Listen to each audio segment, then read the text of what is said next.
제2장 그 옛날에 있었던 일. 8. 북아메리카 사막에서. 이야기는 이 피비린내 나는 사건으로부터 30년가량 옛날로 거슬러 올라간다.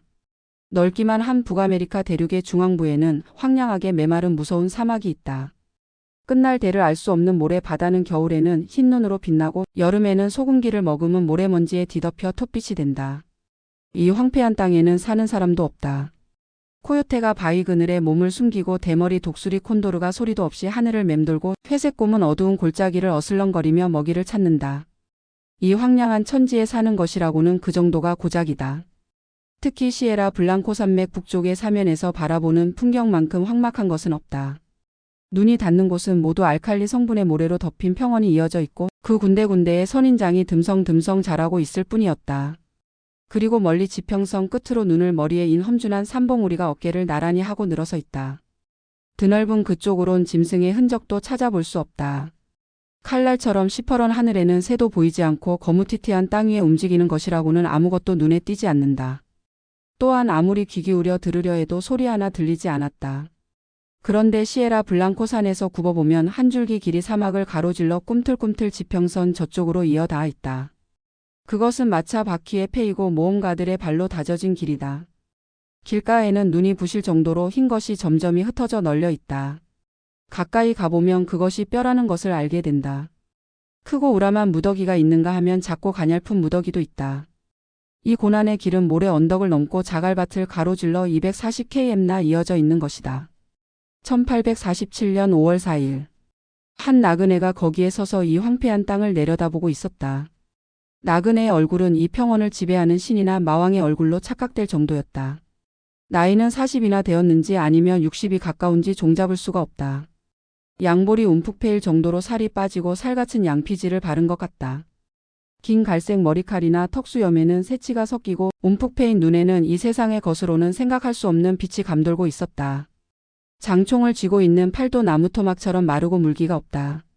총자루를 지팡이 삼아서 있었는데 그런대로 키가 크고 어깨뼈가 듬직한 것으로 보아 건장한 체격을 타고난 사람 같다.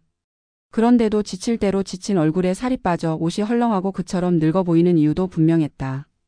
굶주리고 목이 타 이제 죽음이 가까운 것이다. 그 남자는 어디선가 물이 없을까 허망한 희망을 안고 바위 골짜기를 기어올라 여기 산마루에 선 것이다.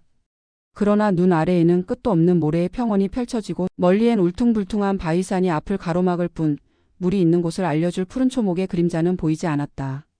이제 이 벌거벗은 바위 위에서 죽음을 기다리는 것이 고작이었다.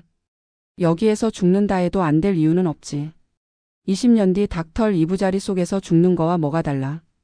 그 남자는 이렇게 혼잣말을 하고는 장총과 어깨에 메었던 자루를 땅에 놓았다. 그색 바랜 천으로 된 자루는 힘없이 내려놓는 바람에 땅에 털버덕 떨어져 한 바퀴 굴렀다. 그러자 자루 속에서 칭얼거리는 소리가 들리고 맑은 갈색 눈을 한 귀여운 얼굴과 작은 두 팔이 비어져 나오더니 깜찍한 목소리로 소리를 지르는 것이었다. 아야, 너무해요. 남자가 위로하듯 말했다. 아팠니? 미안하구나. 그러나 일부러 그런 건 아니다. 그리고는 자루끈을 풀고 안에서 5살가량의 귀여운 소녀를 끌어냈다. 고급 구두를 신고 멋진 분홍색 옷을 입고 깜찍한 앞치마를 두르고 있었다. 얼굴은 수척해 보이지만 활달한 몸놀림으로 보아 남자만큼은 고생을 하지 않은 것 같다. 남자는 소녀가 금발 머리를 쓰다듬고 있는 것을 보더니 걱정스러운 듯 물었다. 아직도 아프냐? 소녀는 부딪힌 곳을 내밀어 보이며 종알거렸다. 아픈 곳을 쓰다듬어 주세요. 엄마는 늘 그렇게 해주시는 걸요. 그런데 엄마는 어떻게 된 거죠? 엄마는 놀러 갔단다. 그러나 곧 만나게 될 거야. 놀러 갔다고요? 이상도 해라. 다녀오겠다는 말은 하지도 않았는데. 엄마는 이웃집 아줌마 댁에 차 마시러 갈 때도 꼭 나한테 다녀오겠다고 말했어요. 그런데 사흘 동안이나 아무 말이 없다니 저 아저씨 목이 안 말라요? 물도 먹을 것도 없나요? 소녀는 반짝거리는 돌비늘을 2개 내보이며 말을 이었다. 어때요, 예쁘죠? 집에 돌아가면 이걸 밥에게 줘야지. 이제 곧 더 좋은 게 나타날 게다. 조금만 더 참아야 해. 그런데 강을 건너온 거 생각나니? 응. 그 강을 건너 이틀 밤만 가면 또 강이 나타나야 했단다. 그런데 나침반이 고장났는지 지도가 엉터리였는지 우리는 엉뚱한 곳으로 빠지고만 거란다. 그래서 물이 떨어졌다. 너 같은 꼬마들만 마실 수 있는 물을 조금만 남기고 말이다. 하지만 그 물도 지금은 없단다. 소녀는 남자의 먼지투성이 수염을 만지작거리며 눈살을 찌푸리며 말했다. 그래서 아저씨는 세수도 못하셨나 봐. 세수야 다음에 하면 돼. 그렇지만 물을 마시지 못하면 사람은 죽는단다. 맨 먼저 밴더 할아버지가 돌아가셨지. 다음엔 인디언인 피트 맥그리거 부인 자니 혼스 그리고 내 엄마도. 그럼 엄마도 죽은 거네. 소녀는 앞치마에 얼굴을 파묻고는 엉엉 울기 시작했다. 그 모습이 측은한 듯. 남자는 몇 번 눈을 깜빡거리더니 그렇단다. 남은 것은 너와 이 아저씨뿐이란다. 그래도 이 산 너머에는 물이 있을까 해서 너를 메고 여기까지 왔지. 그러나 틀린 것 같구나. 아무데도 물이 보이지 않아. 소녀는 울음을 멈추고서 눈물에 젖은 눈으로 빤히 쳐다보며 물었다. 그럼 우리도 곧 죽는다는 거야? 그렇게 될 것 같구나. 그 말에 소녀는 배시시 웃었다. 왜 좀 더 빨리 말해 주지 않았어요? 나 언제까지 이렇게 목이 말라야 하나 속이 상했어요. 하지만 죽으면 엄마를 만나게 되죠. 그럼 만나고 말고 루시. 아저씨도 죽는 거예요? 함께 가서 나 엄마에게 말할 테야. 아저씨가 날 위해 주었다고. 엄마는 틀림없이 천국의 문까지 마중 나와 물주전자와 밥과 내가 좋아하는 쟁반만한 파이를 들고 기다리고 있을 거야. 그런데 아저씨 얼마나 더 기다려야 해요? 글쎄다. 그리 오래 걸리지는 않을 것 같구나. 그 남자의 시선은 먼 지평선을 더듬고 있었다. 하늘에 작은 점이 3개 나타났다. 무척 빠른 속도로 이쪽으로 다가오는 모양인지 순식간에 커졌다. 그것은 3마리의 대머리 독수리였다. 새들은 두 사람의 머리 위로 원을 그리며 날더니 높은 바위에 내려앉아 끈질기게 그들을 지켜보기 시작했다. 죽음의 냄새를 맡은 것이다. 소녀는 그 불길한 새를 가리키며 기쁘다는 듯이 종알거렸다. 저기 봐요. 닭이 있어요. 저 이 나라도 하나님이 만드셨나요? 그야 물론이지.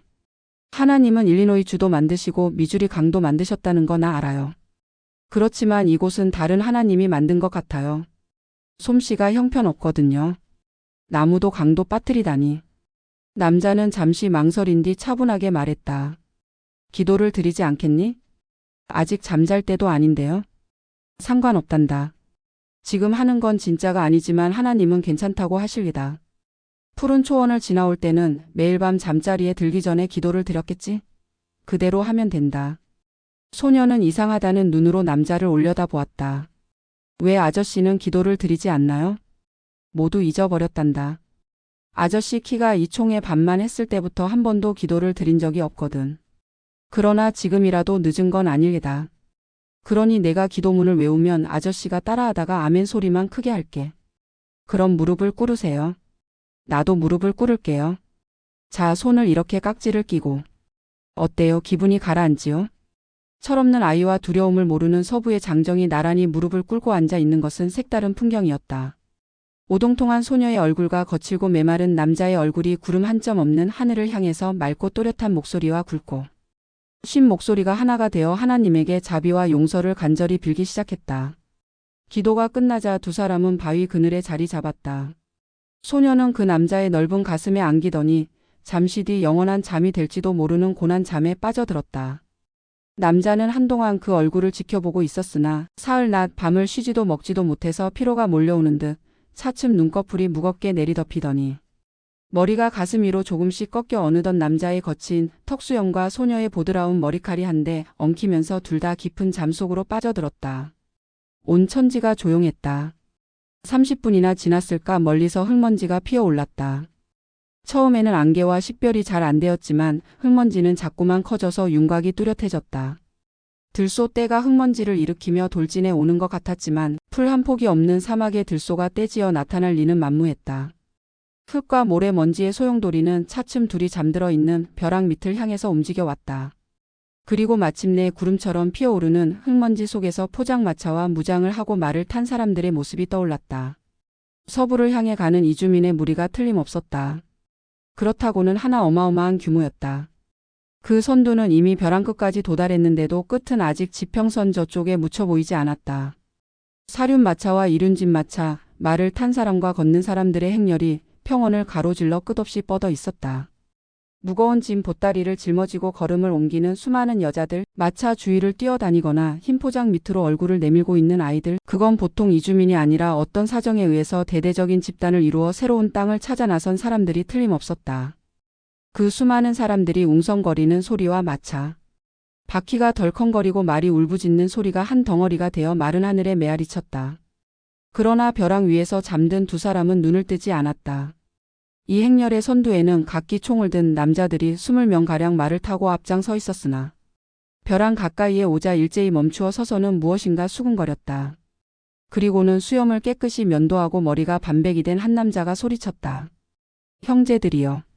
샘은 오른쪽에 있을 것 같다. 그러자 행렬 중에서 누군가가 소리쳤다.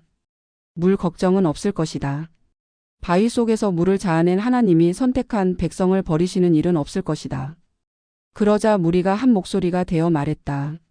아멘, 아멘.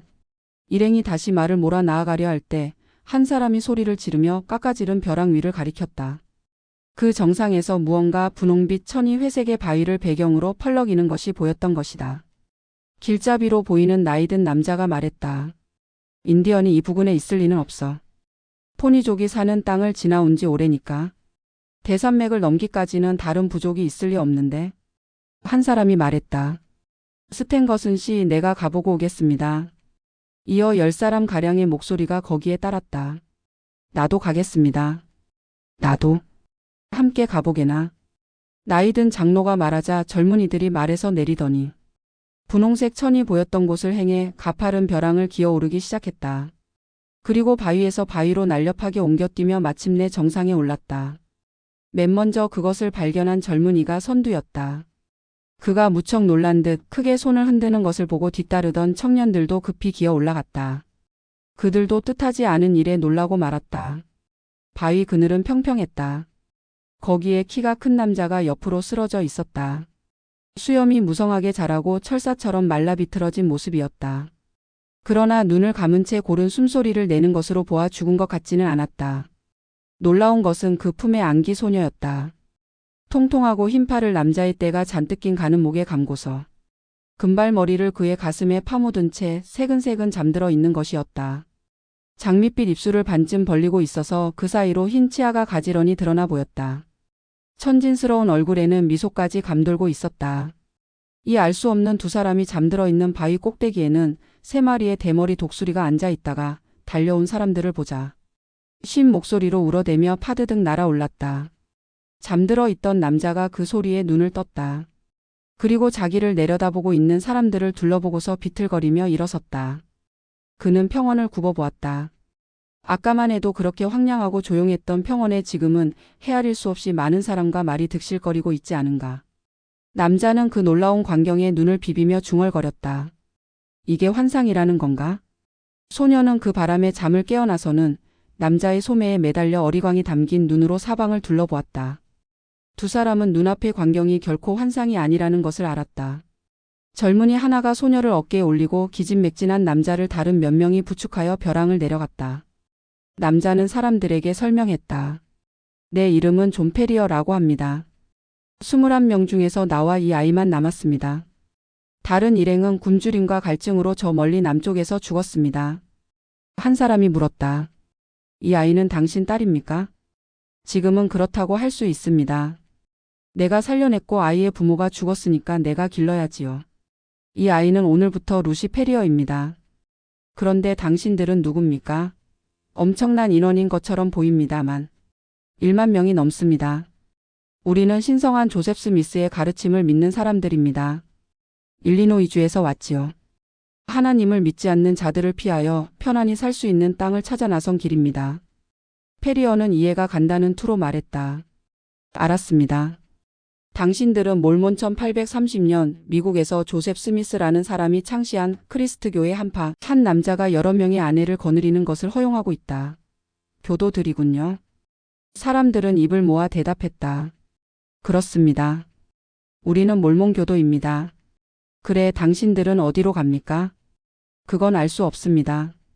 하나님의 손길에 우리 예언자의 몸을 통해서 인도하시는 대로 갑니다. 당신도 이제 그 예언자를 배알아야 합니다. 그리고 예언자께서는 당신과 그 아이를 어떻게 처리할 것인지를 교시할 겁니다. 그들은 두 사람을 이끌고 한결 크고 훌륭한 마차 쪽으로 다가갔다. 다른 마차는 말 두 필이 끌거나 많아야 네 필이 끄는 마차인 것에 비해 그 마차는 6마리의 말이 달려 있었다. 마차 옆에 한 남자가 의자에 걸터 앉아 있었다. 나이는 불과 30을 간 넘어 보였으나 근엄한 얼굴이 보기에도 지도자다웠다. 그는 일행이 보고하는 말을 묵묵히 듣고 난 후에 두 사람을 향해 엄숙하게 말했다. 당신들 두 사람을 데리고 가기 위해서는 당신들이 우리와 믿음을 같이 해야 하오. 양떼들 속에 늑대는 끼워 넣을 수 없기 때문이요. 당신들이 우리들 사이에 나쁜 영향을 끼칠 것이라면 지금 이 광야에 백골을 묻게 하는 것만 못하기 때문이외다. 내 말을 명심할 수 있겠소? 어떤 조건이라도 승복하겠으니 거두어 주십시오. 페리어가 너무도 간절하게 애원했기에 백발이 성성한 장로조차 자기도 모르게 웃고 말았다. 그러나 지도자의 근엄한 표정은 조금도 변하지 않았다. 그럼 스탠것은 형제여 이 사람들에게 먹고 마실 것을 대접하시오. 그리고 우리의 성스러운 가르침을 전하는 일도 당신에게 맡기리다. 자, 떠나도록 하시오. 마차의 무리는 다시 움직이기 시작했다. 구출된 두 사람은 장로의 마차에 이끌려가 음식을 제공받았다. 이제부터는 이 마차에서 기거하십시오. 이 -3일 지나면 건강도 회복될 겁니다. 단 못 박아 둘 일은 이제부터 영원토록 우리 신자라는 점을 잊어서는 안 된다는 것입니다. 우리의 지도자 브리감령 선생이 말씀하신 것을 기억하십시오. 그 분의 말씀은 하나님의 분부이십니다.